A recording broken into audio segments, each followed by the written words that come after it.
काँग्रेस शरदचंद्रजी पवार पक्षाचे आमदार रोहित पवार यांनी आज घेतलेली पत्रकार परिषद ही कमालीचे धक्कादायक खुलासे करणारी होती।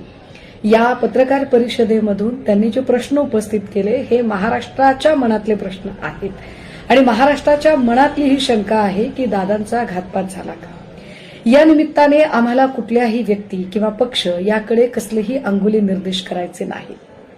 मात्र रोहित पवार यांनी सांगितलेला मुद्दा अत्यंत रास्त आहे की हा सगळा तपास आंतरराष्ट्रीय तपास यंत्रणेकडे गेला पाहिजे आणि आंतरराष्ट्रीय तपास यंत्रणेकडे हा तपास जावा। या संबंधाने जर कुणीही आडकाठी आणणार असेल किंवा असा तपास करण्याची गरजच नाही असं कुणी म्हणत असेल किंवा एकूण ही सगळी चर्चाच उडवून लावायचा जर कुणी प्रयत्न करत असेल तर निश्चितपणे मग मात्र असे म्हणणाऱ्या व्यक्ती, संस्था, पक्ष किंवा संघटना या कुणावरही आणि त्यांच्या हेतूवर शंका घ्यायला पुरेसा वाव असेल हे कृपया संबंधितांनी समजून घेतले पाहिजे।